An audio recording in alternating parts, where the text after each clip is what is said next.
ভেনেজুয়েলার রাজধানী কারাকাস থেকে এক সপ্তাহ আগে দেশটির প্রেসিডেন্ট নিকোলাস মাদুরোকে তুলে নেওয়ার পর একই ধরনের পদক্ষেপ রাশিয়ার প্রেসিডেন্ট ভ্লাদিমির পুতিনের জন্য প্রযোজ্য হবে কিনা এমন প্রশ্নের মুখে পড়েছেন মার্কিন প্রেসিডেন্ট ডোনাল্ড ট্রাম্প। জবাবে ট্রাম্প বলেন, এটার প্রয়োজন হবে বলে মনে হচ্ছে না। তিনি ইঙ্গিত দেন পুতিনের সঙ্গে যুক্তরাষ্ট্রের সম্পর্ক ভিন্ন মাত্রার এবং পরিস্থিতিও আলাদা।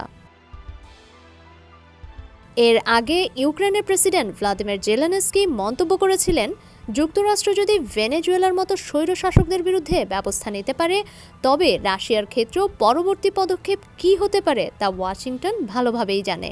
তার এই মন্তব্যের কয়েকদিনের মাথায় ট্রাম্পকে এমন প্রশ্নের মুখে পড়তে হলো। ভবিষ্যৎ হোক নিরাপদ, বিনিয়োগ হোক বিশ্বস্ত, আর আমার পছন্দ সল্ট বে। ওয়েলকাম টু সল্ট বে। শুক্রবার হোয়াইট হাউসে তেল কোম্পানির নির্বাহীদের সঙ্গে বৈঠকে সাংবাদিকদের বিভিন্ন প্রশ্নের উত্তর দেন প্রেসিডেন্ট ট্রাম্প। এ সময় জেলেনস্কির সেই মন্তব্য সামনে আনেন ফক্স নিউজের সাংবাদিক পিটার ডুকি। প্রেসিডেন্ট ট্রাম্পকে ডুকি প্রশ্ন করেন, আপনি কি কখনো পুতিনকে ধরার জন্য কোনো অভিযান চালানোর আদেশ দেবেন? জবাবে ট্রাম্প বলেন, আমি মনে করি আমরা পুতিনের সঙ্গে ভালো সম্পর্ক রাখব এবং সবসময় রেখেছি।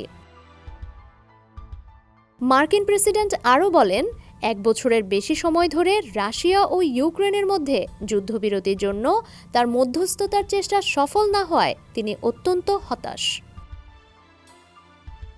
এদিকে মাদুরোকে যুক্তরাষ্ট্রে তুলে নেওয়ার ঘটনায় তীব্র প্রতিক্রিয়া জানিয়েছে রাশিয়া। মস্কোর মতে এটি ভেনেজুয়েলার সার্বভৌমত্বের গুরুতর লঙ্ঘন। জাতিসংঘে রাশিয়ার দূত ভাসিলি নেভেনজিয়া ভেনেজুয়েলার প্রেসিডেন্টকে তুলে নেওয়ার ঘটনাকে দস্যুতা বলে অভিহিত করেন।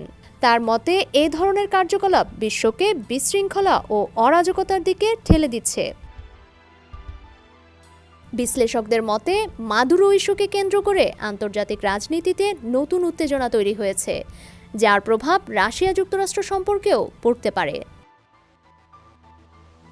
ডেস্ক রিপোর্ট, সমকাল।